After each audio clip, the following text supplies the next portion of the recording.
Dalam beberapa menit ke depan, saya akan menunjukkan kepada Anda kenapa hasil mie tidak bisa bertahan lama meskipun sudah pakai pengawet makanan sekalipun. Ini mungkin hasil mie Anda.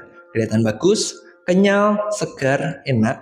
Tapi setelah disimpan beberapa jam, biasanya sekitar 24 jaman atau lebih, hasilnya mulai berubah. Mulai berlendir, basah, mulai bau, bahkan basi.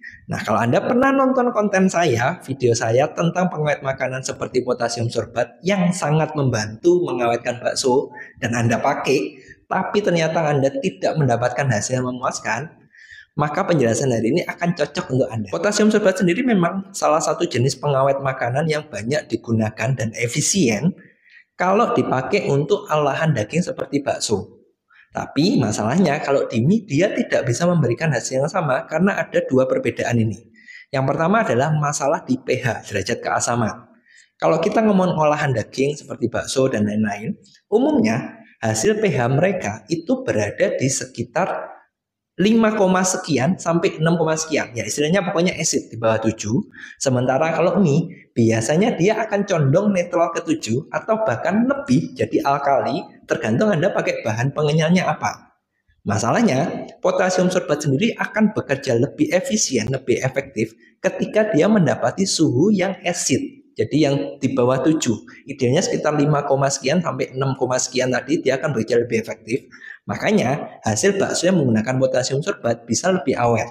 Tapi kalau mie karena bahan utamanya adalah tepung dan tepung lebih netral ke 7, ini yang menyebabkan potasium sorbat tidak efisien. Penyebab kedua adalah tentang mikroorganisme. Nah, kalau saya sebut mikroorganisme kok nggak ngomong bakteri, kenapa? Karena sebenarnya pembusukan makanan itu disebabkan mikroorganisme dan bakteri itu cuma salah satu jenis mikroorganisme. Masalahnya jenis mikroorganisme kan banyak dan tidak semua itu bisa dihambat oleh potasium sorbat. Potasium sorbat ada beberapa organisme yang efektif dihambat. Saya tidak hafal apa saja. Masalahnya jenis yang efektif dihambat ini itu cenderungnya lebih banyak ada di olahan daging tadi.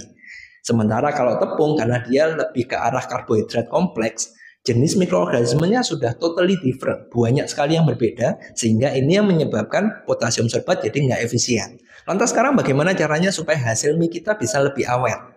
Nah, kalau Anda mau hasil mie Anda lebih awet, Anda tidak perlu pakai potasium sorbat, tapi Anda bisa ganti dengan yang namanya takar CSA 052, di mana ini terbuat dari beberapa kumpulan pengawet makanan yang bekerja lebih efektif di satu, suhu yang netral 7, dan yang kedua, dia efektif untuk mikroorganisme yang condong di bahan-bahan yang dominan ke tepung. Jadi seperti mie kan bahan utamanya adalah tepung, terus Anda kalau bikin kulit pangsit, kulit dimsum, kulit siomay kan sama, mayoritas adalah tepung bahannya.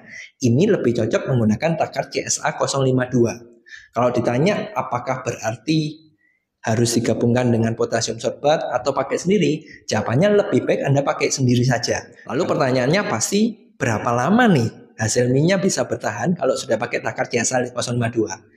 Jawabannya adalah tidak bisa ditentukan karena Anda perlu coba sendiri.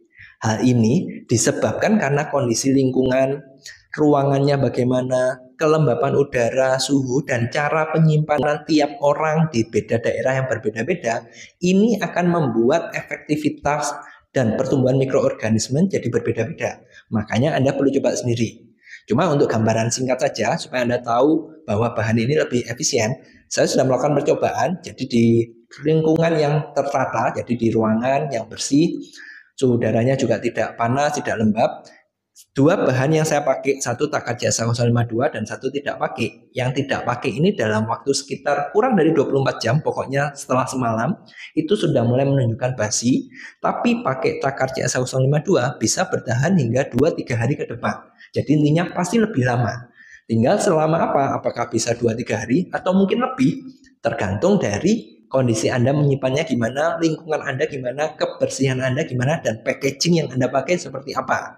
Karena packaging yang bagus juga bisa membantu untuk keawetan lebih lama.